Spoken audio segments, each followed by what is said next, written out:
Special event alert.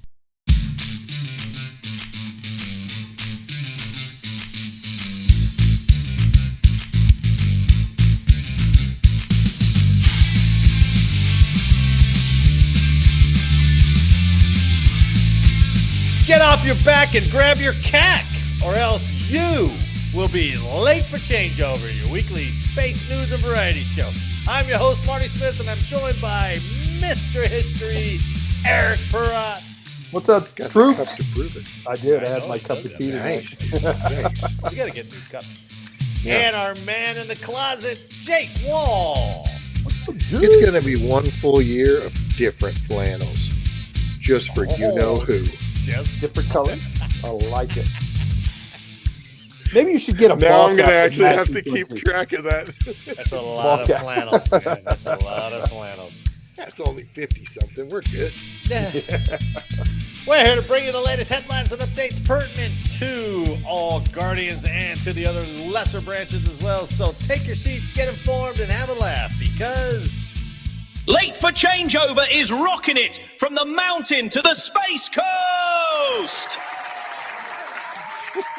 Rocking it. That's too funny. Cheesy. I love it. I was reading an article about Vandenberg and how Vandenberg's offering up a new slick out there for SpaceX or for any other who wanted to launch heavies out of the West Coast. But they called it something else because the Space Coast is out here, but they called it something else, space something. And I was like, oh, maybe we should do the intro for that space thing to the Space Coast. But I was like, nope, we're just doing it from the mountain. Yeah, like we, it's- we have representatives at the mountain and the The space. mountain. And So the like it's mountain was new. the starting point of this wonderful show. Yeah. Come on, man. People do ask me, they're like, Start. that who have listened to that one part when we were talking about NORAD. And they're like, really? There's nothing in the mountain? I was like, there ain't nothing in the mountain anymore, man. Not even tracking NORAD's not even in the mountain. That's Well, as far as we know, there might be something. oh yeah, that could be the Venezuelan planning cell over in the mountains. So you never know. Oh, yeah. Could look like the Dune movie with just water. It's a water reservoir. What do you remember from the mountain whenever you toured it? I remember the shock absorbers. That's about the only thing I That remember was out of kind the of cool. mountain. Yep. Yeah. And was that the they were biggest all thing. trailers connected throughout the wall. Yep. It wasn't Oh, a solid yeah, building. right, They were right. trailers. Right. Yeah. It was Yeah, you'd have to- compartmentalized, yeah. You'd have to mind the gap as you were Yep. walking in there. Stepping over. Yeah. But you got the mountain in war games with those security forces and ascots. So There you go. yeah, Let's not pick on me again. I just can't handle it tonight. Those ascots are nice, though. Honestly. That's sharp. That's They sharp. were sharp. But you Oh, know man. how nasty those are. I mean, how many clean ascots can you really have, right? Mm. That are pressed like that? Yeah, that are pressed. 4 at max. That was funny. Maybe if you're When I was lucky. in Stinger in Korea, we had a dining in. Yeah. You guys remember the? And Sure, they made yeah. us wear a red ascot with a little Stinger emblem on the front. I was like, this is so fucking cheesy. That's looking pretty sharp. Yeah, because it wasn't even in a blues. It was the red hooked up with our greens. Oh, really? Yeah. Oh, just I mean, the the old greens. permanent press. The permanent press. Yeah. That's still Or that's the pretty cool. camouflage one. Yeah. No, this was permanent press. The, Just the solid. all green. green. Well, Eric got to wear ascots. Jake and I got to wear scarves for Oh, the scarf was Wild. nice. the scarf was Yeah. nice. I still have my scarf. Make I your wore it neck my last sweat. 4 years in the IG team. We had the IG on it. I had a scarf. Oh, Yeah. I got a scarf. Ours were more like cheesy bow ties. kind of. Like- Yeah. Yeah. And it just kind of it wasn't really something that was enforced. Mm. Sometimes Man. it was, but you had it like normally you had it. And it just would kinda fall tucked down in. below your collar. Yeah. You know. And then but it wasn't really an essential uniform element. So I don't think the officers had a lot of smoke to bring to it. Like, where's your scarf? Like What was on yours? What was on It your depended on your squadrons? squadron. Yeah, squadron. every unit had it. Yeah, so normally it was like a mission and then the squadron mission and squadron patch. Okay. Um, Mine had just IG written on it, yeah, all the way down the side, black and red. just in case you forgot. Oh, yeah. And it had IG sideways, and then at the bottom it had FU. Really, it was like, Above the people. Pull it out, baby. That's what it said. above the people. Better than you. Better on my list. Exactly. Better That's than what you. it said. Better than you. Well, let's get to some news of this new year, shall we? Boy, did we kick off this new year like a mother scratcher, right? Yeah, I'll tell you what. So, from Aerospace Forces magazine, let's talk about Operation Absolute Resolve. You know, well, I mean, we're not a timely news program here, but they used so much air and space in this thing. I figured this article came up and talked about who was who, where'd they pull all these assets, and then it doesn't really tell everything about where they pulled them from, but it blows your mind about how much we coordinated in this thing, right? Well, thank God it was only a law enforcement operation. That's correct. He broke the law, just Thank like God. I do remember with what was the Panama one? What was that damn one? Just cause. Just Cause, right? I remember when we went to Just Cause. This is the difference in the country, right? So I remember we were going down there, and then the radio was playing like Smuggler's Blues and shit like that on the radio, and I was like, "Oh, very good. That was a good one, right?" But now it's all like, "No, I can't believe it. I can't believe it. You know, it's illegal. Whatever." You know. Yeah. U.S. military and law enforcement officials captured Venezuelan President Nicolás Maduro in a high-stakes military operation on January 3rd, a mission carried out by the Army's Delta Force and supported by extensive American air power. More than 150 aircraft, including bombers, fighters, intel, recon, surveillance, and rotary wing aircraft, supported Operation Absolute Resolve, according to Air Force General Dan Kane. Raisin Kane, chairman of the Joint Chiefs of Staff. Yeah. All right. Participating aircraft included B-1B Lancers, F-22 Raptors, F-35 Lightning IIs, and FA-18 Super Hornets, EA-18 Growlers, E-2 Hawkeyes. This is where all the support guys get all short shrift. Various intel, surveillance, and recon aircraft, and numerous drones. Helicopters. Helicopters from the Army's elite 160th SOAR Special Operations Aviation Regiment descended on Maduro's location. General Kane said, as the force began to approach Caracas, the joint air component began dismantling and disabling the air defense systems in Venezuela, employing weapons to ensure the safe passage of the helicopters into the target area. Well, that's a pretty benign way to say we took out every Russian gun that was aimed at us, right? That we knew where it was at, because they weren't expecting an attack. So it wasn't like those sites were active looking for us.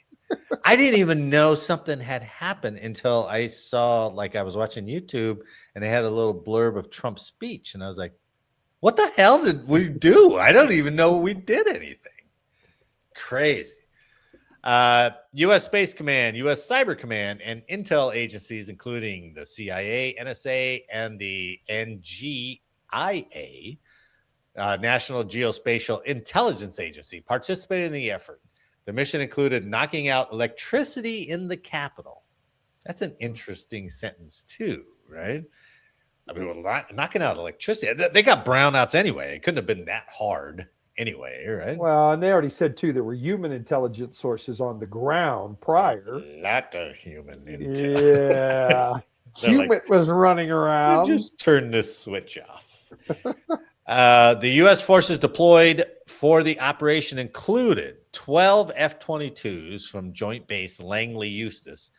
Publicly available imagery shows Air Force F-22s are on site at Roosevelt Roads Naval Station, Puerto Rico, alongside the Vermont Air National Guard F-35As, a unit that specializes in suppression of enemy air defenses, U.S. Marine Corps F-35Bs, and other U.S. military aircraft. During the Trump administration's buildup of military might in Latin America, The U.S. has also been using air bases elsewhere in Puerto Rico, the U.S. Virgin Islands, the Dominican Republic, El Salvador, and other locations in the region, including the USS Gerald Ford aircraft carrier and the USS Iwo Jima, as well as bases in the continental U.S.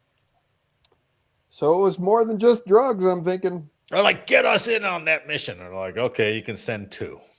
That's exactly what it sounds like. We're essential in this. Right. You know what we All right, do? fine. Nope. Yeah, all right. That's right. Do a Well, flight. you let him in. You let him come in. Right. Can't we play? Okay, fine, dude. And the guy's all pissed off. He's like, "Oh, I can't believe we're not involved." And the drum guy's walking by him. He's like, "Sucks for you." Whatever. The CIA flew the drones for him anyway. Yeah, try. True. Yeah. The Sure, B-1 bombers. The B-1 bombers appear to have originated from Dice Air Force Base, Texas. What appears to be a secretive RQ-170 Sentinel, a stealthy flying wing surveillance drone, was also spotted over Venezuela in videos posted on social media. Kane said U.S. aircraft deployed from 20 different locations in the Western Hemisphere, 20 on land and at sea during the operation. The operation occurred on a notable day in history, the 36th anniversary of the U.S. capture of Panamanian strongman Manuel Noriega during Operation Just Cause, in which U.S. forces invaded Panama to topple its drug-running dictator. They did it on the same day. Sounds familiar. Woo. I'm telling you, man. I'll whatever your thoughts are of Trump, he's got all those goofy little details. It's like, what day are we doing this? We're doing it on the 2nd, sir. He's like, in the 3rd. It is like, okay, we're doing it on the 3rd, sir. Like, just to stick it a little bit more, man. It's always one more jab. Mm-hmm. Well, and I think too, no matter what goes down in history about Trump, you're going to see that was one active 4-year period of him doing that's true. a lot. He wasn't like going out to the golf course and just hanging out playing golf all week long. Good point. Yeah, good point. He takes a few trips, but meanwhile, we're coming up with shit to blow up, tear up, take over, run over. And if that is the case, if we are shifting to our own hemisphere, all those divisions are like, all our shit's tan. And they're like, yeah, we got to paint them back. We got to paint it all back. Get those jungle boots back. Get rid of that desert stuff. New uniform. I got to go back. Somebody's cousin's got a uniform company. Yeah. Oh, yeah. Rip stops, baby. I love that uniform. Let's go. I was thinking, if you think about the United States now, maybe the Mongols and maybe the Greeks, but has there been any other army besides those two who have fought in more different environments than the U.S. has fought? If you think about it, I mean, just because of pure mobility, right? Right. Yeah. I mean, they didn't have that opportunity back there, but yeah. But I mean, we've been all over Europe, right? We've been in the winters of Korea, Pacific. the heat of Vietnam, the Pacific, Yeah, Mexico, the Caribbean, Grenada, campaign. Panama.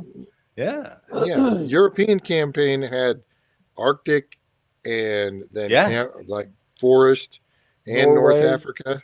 Right. Yeah. Right. So you had I three forgot different North Africa. uniforms just in one campaign. Yeah. You know, just in World War II. Yeah, World War II is just like, wear your greens. That's all we covered got. it. Yeah, but we had camouflage for 3 different regions. That's true. Yeah, right. Because the Marines had a different look, and then the winter, whatever. I don't know. Did we have the whites like the Germans did? The Snow Whites? Not in any of the movies that I ever saw. No, I think they had something like that. I do. Now I know, like the Battle of the Bulge guys, they had a sweater, they had a fucking shirt, they had a freaking long coat. It was all layered. But it's amazing what you can do when you get air superiority. Oh, big time. Yeah, I mean, my God. I can't. I heard a chief talk one time. It was a pretty good point. He said we haven't had ground forces attacked since, I don't know, the 50s or something like that. Attacked by the air. And you're like, whoa. Yeah.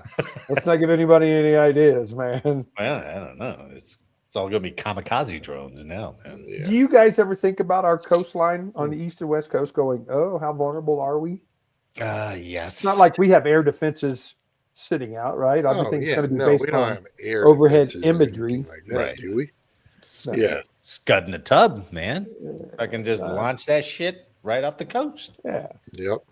So all our assets are overhead imagery, hopefully early detection kind of things. Well, our worst satellites are watching the U.S. That's helpful. So if that helps. That makes me feel really good about being in the middle of the United States. If there's a missile war, Oh, I know. We're one of the No, first targets. we've already Dude. conceded. Yeah.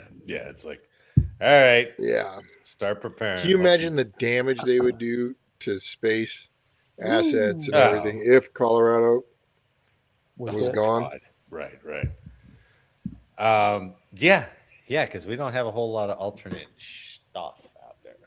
Nope. There was an interesting article this week about how SpaceX was lowering their altitude of their LEO birds, their Starlinks, lowering it by like 50 kilometers or something like that. Whoa. Part of that was due to some 11-year sunstorm. Coming up. Yeah, it was pretty interesting. Yeah. But I thought it would be too much for our collective group here. I'm good with it. I mean, you're like, Yeah. or Jake goes, I'm frozen. Yeah. Run away.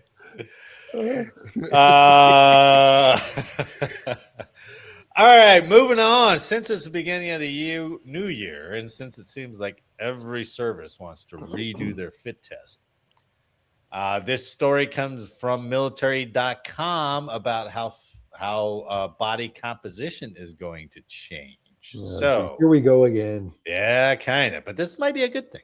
Yeah. Military.com. Eric's already done. Are you freaking kidding me, man? How many times are we going to do this, man? This is an easy one. And Gee, it hurts my head.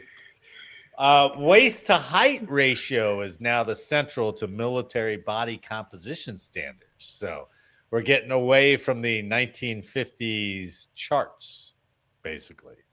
BMI. Yeah, if your waist is bigger than your head, you're fat.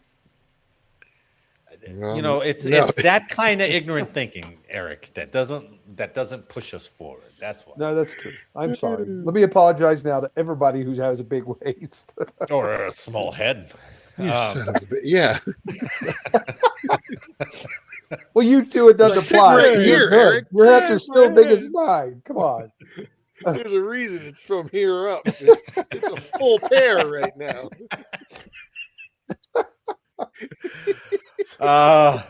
The U.S. military has officially moved away from long-standing height and weight tables and a traditional tape test in favor of a waist to height ratio as a primary body composition standard for service members. This change, reflected in new guidance sent out at the end of 2025, represents a significant shift in how the armed forces assesses physical readiness, aligning more closely with health-based metrics and modern fitness science.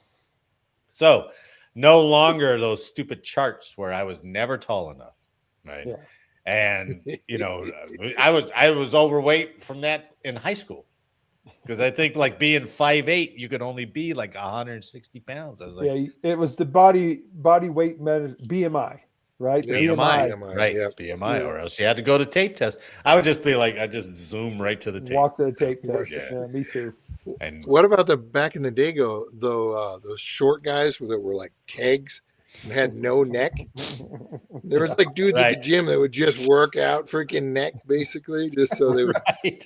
Neck would be wider. yeah, 25, 35. But that's what you wanted. You wanted the big neck because that got Right, you that's- over. It was the That's why he skinny was neck working it all the that time. effed you. Yeah, right. All those Ah. short powerlifting guys are looking powerlifting guys are like, Bridging again. Too well, it much. must be PT test season. Are you Guamanian? It's like, no, I've just been working on my neck. Yeah, just earlobes are tipped up. Actually, Yeah. you can't hear half the stuff.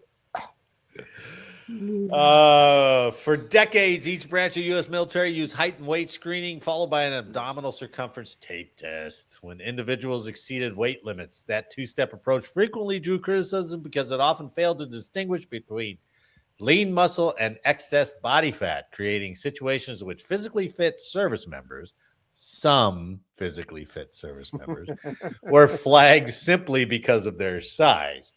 With the change now rolling out, the waist to height ratio replaces those legacy measures as the primary method for gauging body composition and, by extension, compliance with physical readiness standards. So how does it work?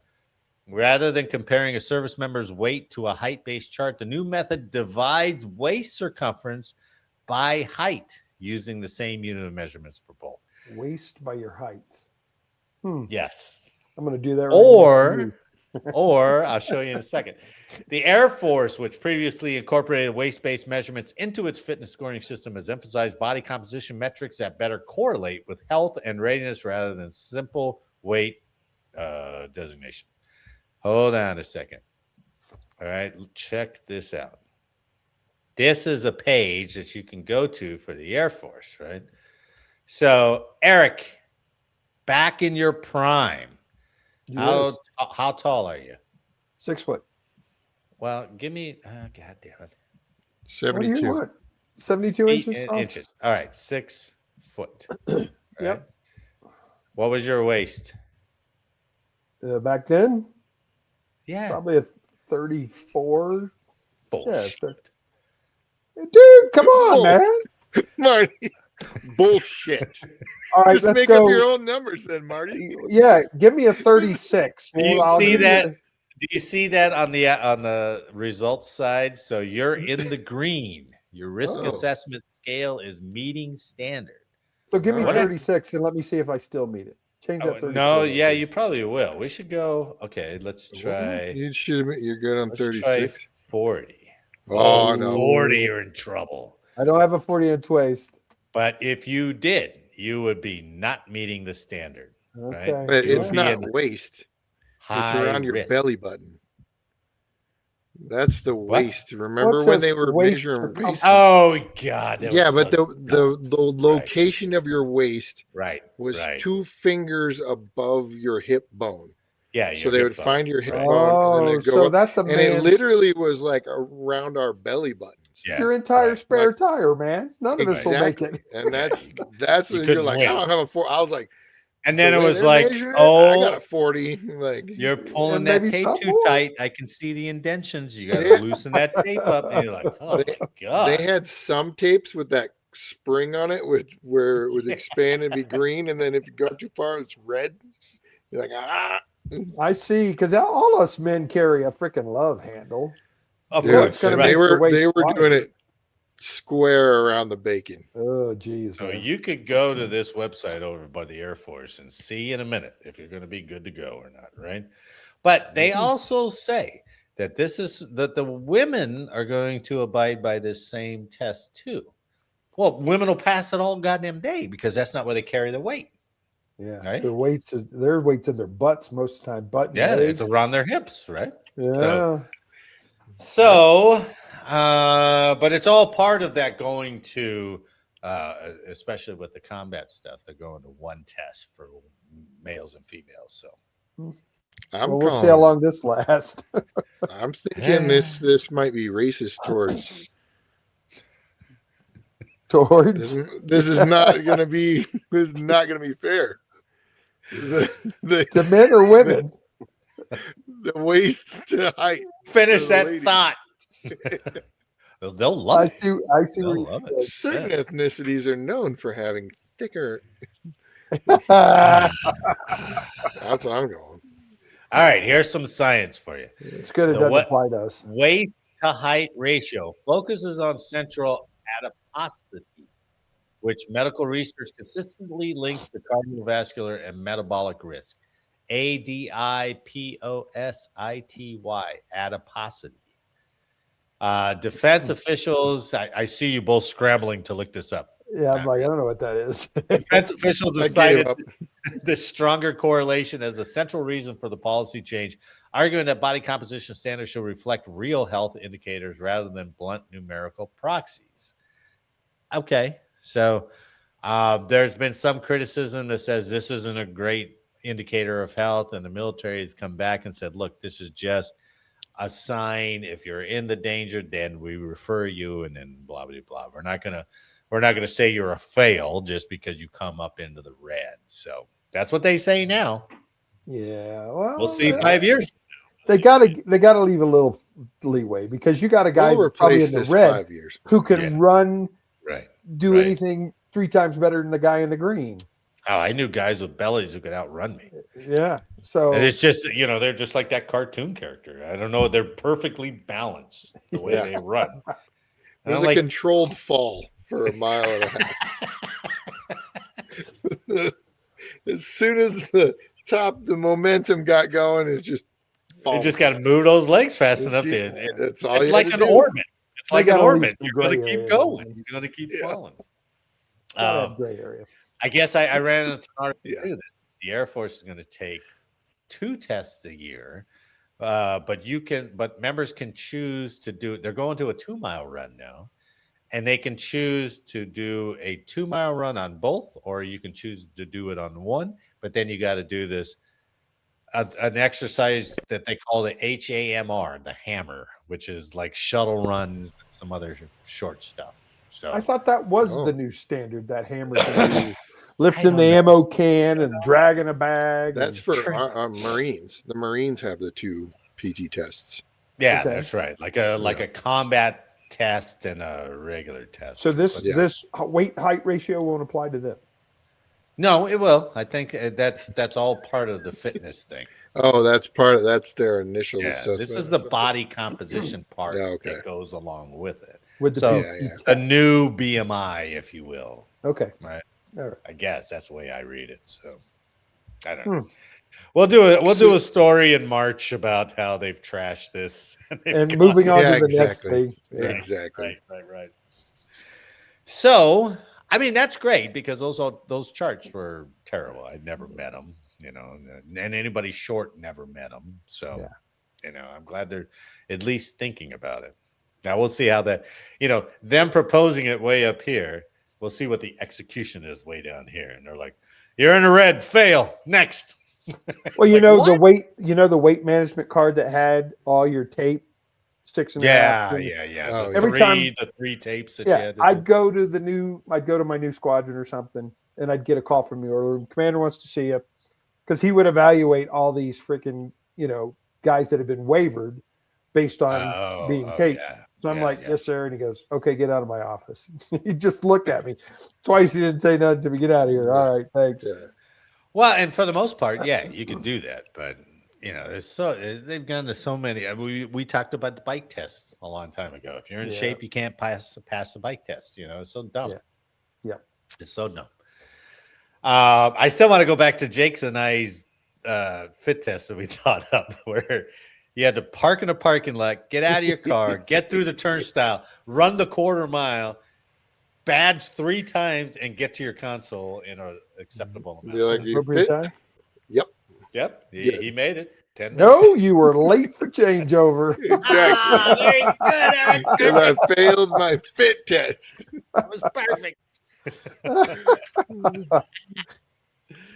Okay, let's go to the story I found on We Are the Mighty.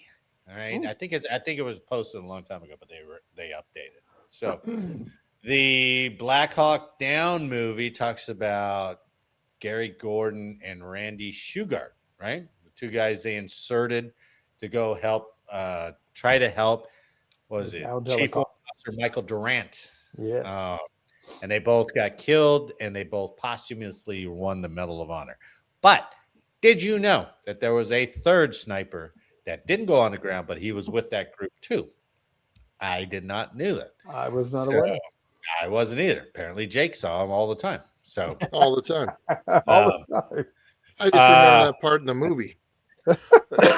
And I wonder if he was the sniper. I have to go back and look at it because that's very good because it talks about this third sniper. So, all right, let me read you this. On October 3rd, 93, Army Rangers, crew members of the 160th SOAR, Delta Force, Navy SEAL, along with Air Force pararescuemen and combat controllers, collectively known as Task Force Ranger, engaged Somali fighters in the Battle of Mogadishu. All right, it was part of Operation Gothic Serpent. Haven't we talked about Gothic Serpent before? That's a good name, though. 160th SOAR is doing They're- a lot of freaking Yeah, man. anything that's everywhere, named an right? operation. They're like, oh yeah, we're good. Oh, yeah. We had the 160th with us. Operation. Yep, sounds Yeah, good. that's us. You know what would be interesting is to find out what is the process for them to get assigned to 160th. Oh man, Right? It can't be just like, oh, hey, it was on my dream seat and I'm going. No, it's some They've kind of got it. operational requirement, man. I'm sure. I would love Yeah. to see if they had like a Top Gun screening for 160th SOAR. for It's like, helicopter pilots. fly through those buildings, right? Sideways. Yeah, because what was that In the unit dark. called? Didn't they have some kind of special name too? Daggers. The Night night Hawks, night Night stalkers. Night Stalkers. stalkers. That's Yeah, right. I think it was the night stalkers, right? So that, and I'm sure there are different squadrons in the 160th.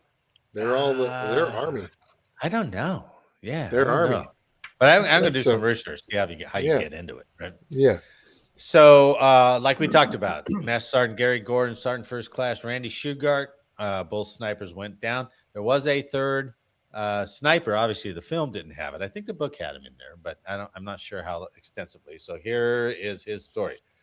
The 2001 film Black Hawk Down famously depicts Gordon Shugart's last stand at the crash site, but the movie overlooks the third Delta sniper who was aboard Super 6-2, Sergeant First Class Brad Holling. Before Gordon's request to secure the crash site was approved, one of Super 6-2's crew chiefs was shot through the hands. God damn, the amount of enemy fire they face is just crazy. Ridiculous. Yep. Holling provided aid and took over the minigun to maintain the Black Hawk's aerial fire support. When Gordon Shugart fast roped down, he remained aboard Super 6-2 to man the gun. It wasn't long before that helicopter was also struck by an RPG, one that severed Holling's left leg. Dang, man. I know. Jeez. Using another soldier's belt and a screwdriver, Holling improvised a tourniquet to stop the bleeding. When Super 6-2 returned to base, Holling was brought to medical with the other wounded from the mission. A doctor examined Holling's leg and informed him that it might have to be amputated. Well, it was. But despite losing his leg and his sniper teammates, Holling was determined to stay in the Army on active duty. While receiving treatment at Walter Reed, a medic was adamant that Holling's status was an above-the-knee amputee would prevent him from running and swimming, let alone returning to duty. Motivated by the medic's doubt, Holling pursued physical therapy, and just a year and a half later, he was running, swimming, climbing, and skiing. He even regained his airborne status. Wow. However, a few years later, the question was asked about Holling remaining on active duty, and at that time, above-the-knee amputees were not allowed to continue serving. Taking up another fight for his own service, Holling appealed his fitness for service all the way up to then chairman of the Joint Chiefs of Staff, General John Shalikashvili. Holling had met the chairman after the Battle of Mogadishu, the general endorsed him with the chairman's endorsement. Holling stayed on active duty until his retirement in 2000 at the rank of sergeant major. Moreover, the decision set a precedent that allows amputees to continue serving under the continuation of active duty program. Now listen to this. The guy still didn't stop. Holling became a scuba trained and earned a graduate certificate in prosthetics. Prosthetics. He was working at a prosthetic facility on Long Island when the terror attacks on 9/11 happened. Wanting to support the military response, Holling returned to Fort Bragg as a training contractor, and as of November 2023, he still works there. Holling and his wife, cool. That's not all. Holling and his wife, Jessica, a retired there's Army more. colonel. Yeah, wait, there's more. Later founded B-Hawk, the Brad Holling American Whiskey Company. The Sergeant's Valor Gratitude Tribute Series honors extraordinary service with stories reflected at the Distilleries Museum, the Gratitude Room. So let me show you Brad Halling. That's him, obviously, in Mogadishu before the operation. So this was him jumping with his above-the-knee prosthetic. Wow. I know. Good Lord, man. And this is the guy's whiskey, Sergeant's Valor.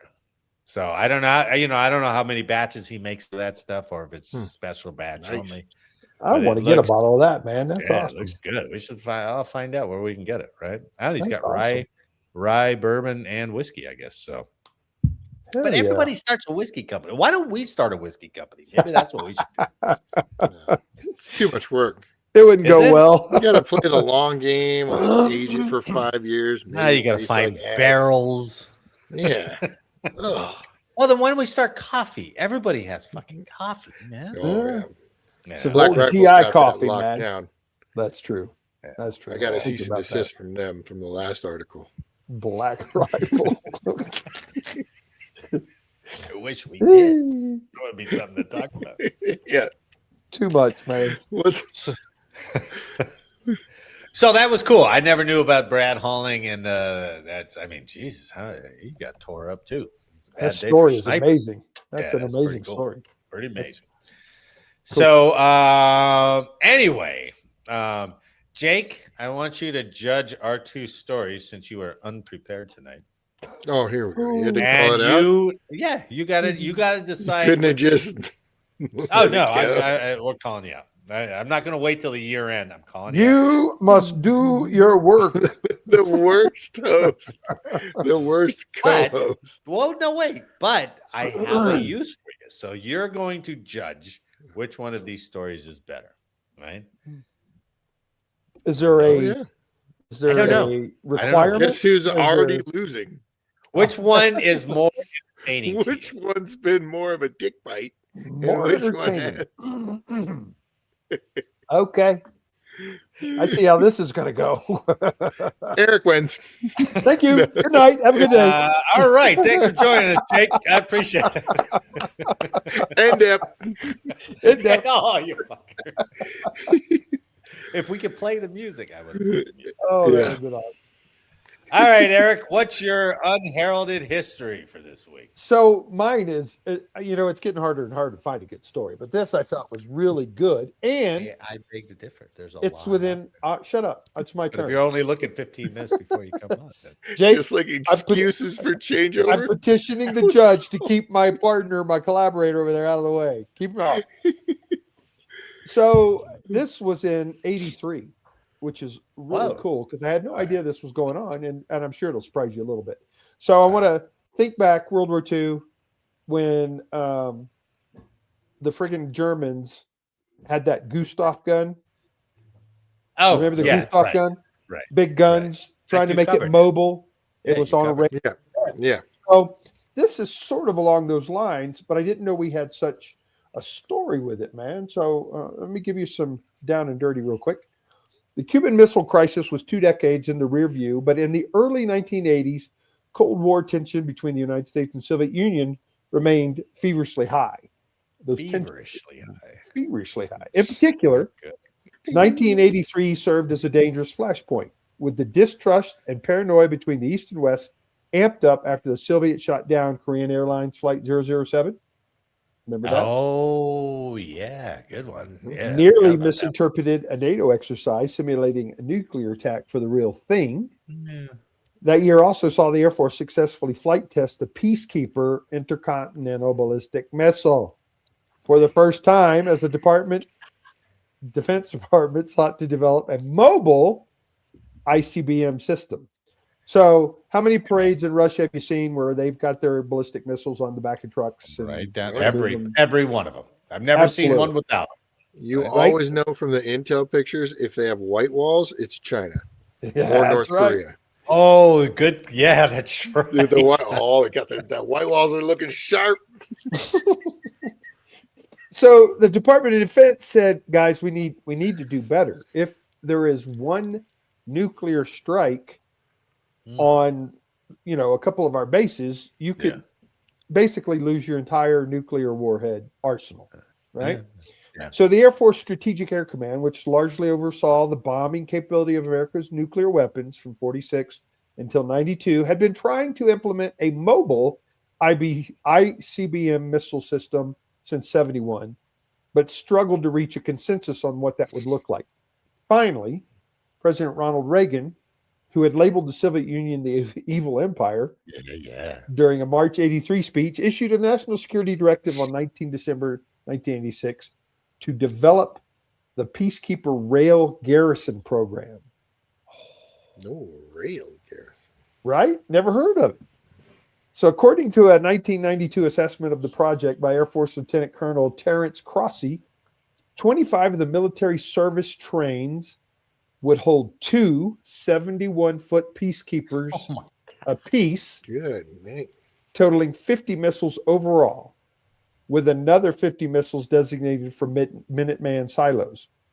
These trains would be located at the program's main operating base, F.E. Warren Air Force Base, and garrisons at 6 other bases dispersed onto the U.S. rail network. That's crazy. Only implemented when the strategic alert level hit a certain point. Holy cow. Think about that. So we're gonna make it all mobile on trains. But not special tracks just for them. No, we're using everyone's We track. take Everything. the tracks over. Yep. Dibs. So under those circumstances, the trains will travel over thousands of miles of the country's commercial railways, an impressive figure, but a fraction of more than 200,000 miles of track at the time. Along with peacekeeper weapons not being concentrated at one site, that mobility would increase the chances exponentially of the stockpile surviving a single strike by the Russians. Well, yeah. Even this ICBM standards, the peacekeepers were extremely powerful. They were the most advanced and accurate ICBMs in America's arsenal during the Cold War. While the Minuteman III, the missiles that were supposed to replace them, ultimately did not carry 2 or 3 warheads. So the Peacekeeper could be fitted with 10 or 12, thus allowing it to strike more targets, some as far as 7,000 miles away. I'm amazed at what that did. So, despite the progress of the missiles themselves, opinions about the Rail Garrison project were decidedly mixed among Department of Defense officials and in Congress. Through the years, myriad basing options had been considered, including placing the peacekeepers in submarines or on jets. Yeah, not surprisingly, a consensus was hard to achieve in that climate, and as a result, the train-based deployment system never fully received the complete backing of the powers that be. The issue was overly optimistic target dates, the project clashing with other military initiatives as the federal government moved to modernize the armed forces, survivability concerns. But like so many other things in life, money was the prime concern. Now listen to this. Not counting the missiles, the Government Accountability Office estimated the price tag of the rail garrison movement as $7.4 billion, roughly $18.4 billion in today's dollar. Good night. Right? The expense That's a certainly hard gave Congress sell. pause. Yeah, it did work. In what Crossy, the Air Force Lieutenant Colonel, described as the first death blow to the program, lawmakers declined to fund the construction of updated facilities at Warren Air Force Base in September of '89. Congress also trimmed financing for research and development for fiscal years '89 through '91, and that came to the demise of the railway system. But if you think about that, even today, that's got to be a concern. Well, yeah. Because you have stationary freaking launches, right? You don't have anything mobile. Well, did they ever say? We had our subs. Our subs are out that's true. almost all the time. That's true. That's And the only that's thing. like, Yeah. They can be But positioned everywhere. All right, 2 questions. Were they fireable off the train? That is my understanding. They So were fireable. So you had some kind of mobile launcher on there too, I guess. Yeah. So you got public transport rails. You're holding up an Amtrak behind you, and they're like, "Hold on, guys, we got a fire mission." No, dude, that track is going to be done after that launch. Well, yeah. And think about it though. It was also based on the alert status. Were we threatened? Were we going to war? Yeah, fair enough. That's when good. that would go Fair out. It wasn't enough. something that was Not a good on the time list. to travel during No. DEFCON 5. No. I wonder if like they cancel Amtrak and like they just ground Oh, everything. Stand it down. Just Stand it on down. Well, I the mean, if pass. Yeah, exactly. But I mean, if we go to that level in the Gotta U.S., You'd have to, right? just I to think clear so. airspace and do all that, Yeah. they would take over. I So think was this too. the MX program, or is that something different? The MX MX program. missile program, right? Wasn't it called MX? Yeah, this was the Peacekeeper, basically All right. designed specifically for the Peacekeeper, because the Wasn't it- Minutemen was supposed to take over and it didn't. Yeah. Wasn't the movie Broken Arrow on a train? Weren't they on a No, that train was, for Broken Arrow? That was a warhead, That was that a was a- what? a warhead being transported. On a train. Oh. Yeah, but not the entire freaking launch Well, system. I'm missile, just all right. just a It's warhead. God. I wish we could react to that movie. That would be awesome. If I could figure out Yeah, how to edit it, that would exactly. be so fun. Again, to me, this makes total sense, though. Wouldn't we have backup plans to have a mobile system so all your silos weren't targeted at once? Well, sure. Right. They're all Certainly targeted makes now. sense to me. Yeah, Yeah. of course. Yeah. Yeah. Have been. All right, Eric. Nice try. But you guys are gonna love this one, right? My unheralded history. I actually found it on Task and Purpose. I ran into it, so you should read that. Read that website. It's probably not true, Jake. It's a faulty So story. my unheralded history is when the military tried to give soldiers personal flying platforms. Flying platforms, right? So for decades, the United States military has dreamed of developing jetpacks to ferry troops around. Personalized flying machines could turn an infantryman into an airborne fighter. But alongside rocket-propelled soldiers, the U.S. military also once gave personal vertical takeoff and landing machines a shot. Oh, I'll show you just so you know what It sounds like we've already covered this article. No way. Look at that. Oh, look at that. Look at that, baby. I do not That's a recall gig- seeing that thing. That's a gigantic fan underneath them, an 8-foot fan underneath them. Is that a real private or is that like Yes. a mannequin? Yeah, they It flew looks and like a they mannequin. worked. It looks like one of the little green soldiers, No, man. Exactly. It's, They got that from the BX, the PX. Or they got it from Dragon Man's museum. oh, they probably do. Dragon Man probably has one of those. Yep. No, this was legit, right? So they are better described and are classified as flying platforms. Soldiers would stand on a small platform, which itself was over a large fan that would generate lift and get troops airborne. Steering itself would actually be simple. Soldiers would lean, tilting the platform and directing it where they wanted to go, like a surfboard or like That's a where the- skateboard. The paramotor came, the guys that have I'm it on their telling back, you, the kites. the golden age of ridiculous suggestions and pursuits was Yeah. the 50s, man. It was the 1950s. Were just do it, go try it. Go for it. In the I think mid today's 90s, equivalent though would be like SPs on scooters with knobby tires. Just like Segways, man. yeah, a bunch of lime scooters. Like, and a reflective vest so you can be Oh, safe. Gotta be safe. for sure. Buckle up the helmet. Okay, go. Buckle up the helmet. Once again, I'm being violated. Yes, you are. In the mid 1950s, and that wasn't for me. Who started that? That was the judge. In the mid 1950s, the Office of Naval Research and a joint project with the Army began to see if flying platforms would be both feasible and practical. And it turns out the personal VTOL machines worked. Troops did fly on them. In 1950, the Army began its flying platform projects, contracting with Hiller Aircraft. The 1031A1 flying platform was developed. It stood 7 feet tall with an 8-foot in diameter platform with the fan almost as wide. With 2 engines, it could hit a top speed of 16 miles per hour. All right. Strap in, boys. How'd you like to be a test pilot on that? No. It's got a railing. I No. don't know what you guys are bitching about. Hey, what do you want? He's got a railing and he's got an all metal helmet with a little tiny bit of leather. Yeah, you're gonna be fine. Fine. You're gonna be fine. And You take can your shoot that helmet. take your It's not gun up gonna there. work. Take your gun up there.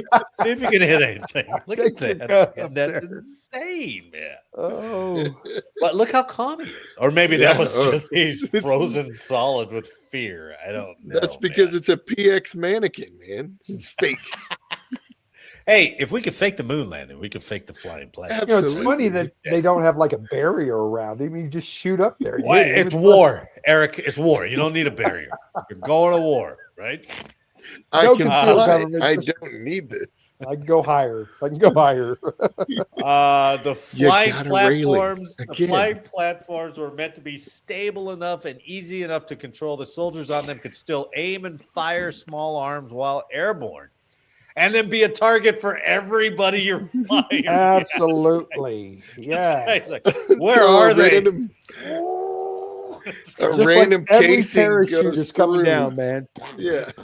Shoot at Some that moron casing's on the going through platform. and hitting the fan and then shooting shrapnel up at you every time you fire the brass. That was Awesome. brilliant thinking there. Photos from some of the tests of the 1031A1 show service members aiming and firing rifles while in the sky. These That's personal helicopters seem like science fiction concepts, but they came out of a major transformation within the military as they tried to deal with changing warfare, trying to get a technological edge that could help create the soldier of the future. Meanwhile, helicopters have proven incredibly useful during the Korean War for quick transportation and medical evacuation. To a modern eye, flying platforms would function the way the military today uses aerial drones as relatively small, fast recon vehicles, and probably loud as shit. No, yeah. right? Can you imagine how Big loud blowing that thing would fan. Because like I'm just going to take a quick seat.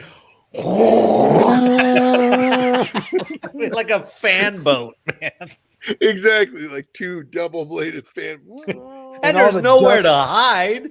They didn't put any armor on that thing. Yeah. It's just like Dust and dirt blowing up. Looks like a fire coming. Jesus. man. Aluminum piece of Ugh. shit railing.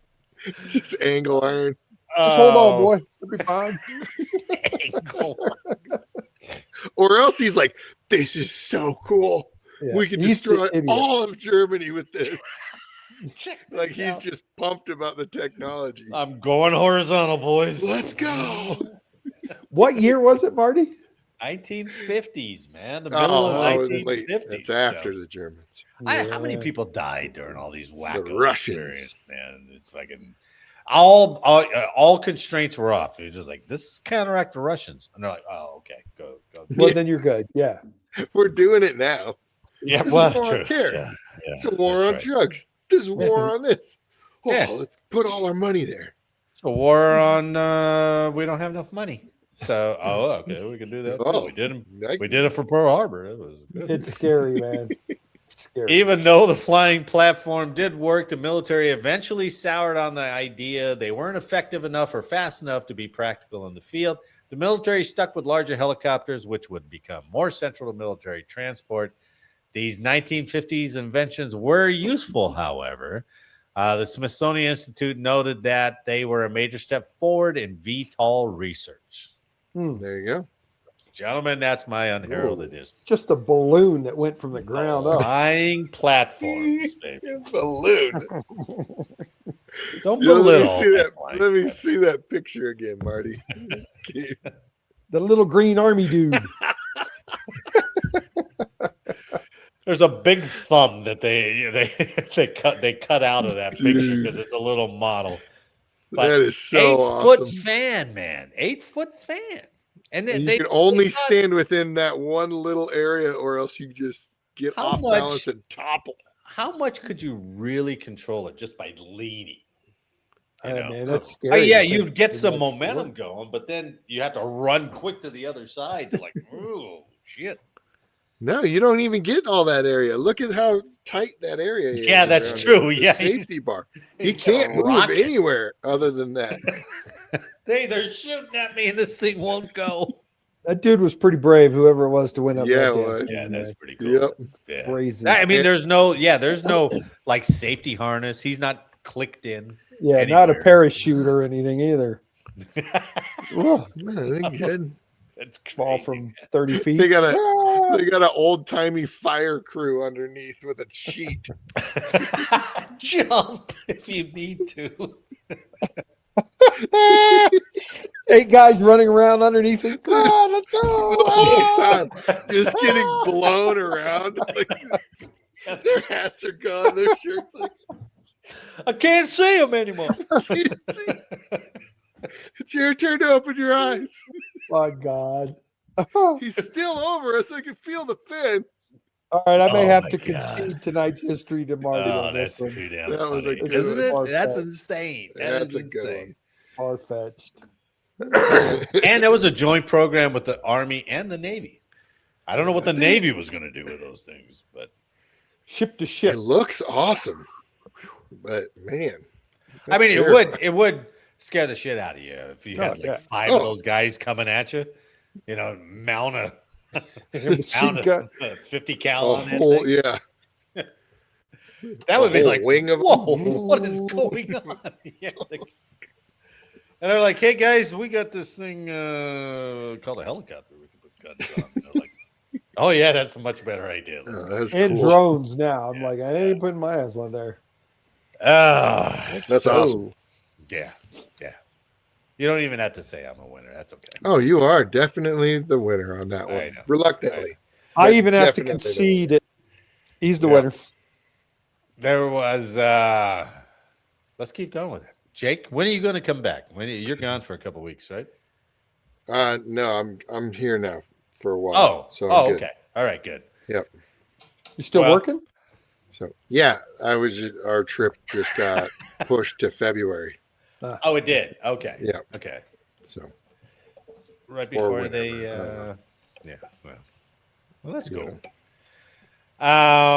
All right, I hear that dead silence. That must mean Yeah. that we're at end up. and up. There it is. Wrapping up, Marty. Gee, Let's go. I thought you had like 10 minutes of freaking band music and all these. Well, other things. I got a new console for Christmas, and I haven't been able to try it out yet. But it's got like 8 audio inputs, so I can get ready for that. This is going to be You're cool. gonna make noises like sound effects. Doo-doo-doo-doo. Eric, the first couple of times he's like, "Oh," Oh yeah, that's a good one. I'm gonna put that one. and it like by the time he finds the noise, it's gonna be mid-sentence for us. It'll be that Give us a quiet pause. silence going, He's like, what was that? "Fuck," and then he's gonna go, "Fuck, I missed." Fuck you for saying that but you're probably right. Because I've got 3 buttons here, and it's taken me a year to figure out what's on. And when to press them. Exactly. I know. Exactly. I'm a one-man show here. I give you credit, Marty. I'll give Oh, you credit. We'll give you a little I've credit. grown this show up to 118 subscribers. And probably hell yeah, dude. 90 of those are like, I subscribe to that shit? I don't even know. Yeah. I That's subscribe to that shit anymore. Yeah. So, It's funny. on behalf of all of us here, I'd like to thank you for listening today. Please like, share, subscribe, and let us know how we did in the comments, Ted. And make sure next week that you are not. Take 4 changeover. Gentlemen, it's good to Nice. see you. Thanks for the week. And to everyone listening and watching, thanks for watching and listening. We'll see you next week. Peace. Hey, the new haircut looking sharp there. Thank you, brother. Nice. I'm I'm back. sure all 118 fans would We're be going to comment. are Oh, it's appreciative, so much yeah. better. They're going They're to like, shave. "Oh." They're going to be like, they're going to share this guy's post. I'm like, Look Yeah. at the guy's guy. back. My mom's gonna become a groupie now. She's gonna actually subscribe. She just likes my OnlyFans, so she thought she'd join. Mr. History. She was embroidering that when I was out there in a pillow. Mr. History. Nice. Mother, what are you doing? I have hidden talents that you're not aware of, obviously. She had a full calendar of you. I had Oh. no idea that was even in your merch store. You can get that off Come the list. on, Eric. There, baby. That's nice. Man's got to make a living, you know. Well, you're off to a bang in 2026. Right on. Literally. There you go. Thanks, guys. We'll see you next week. See All ya. right, fellas. Later.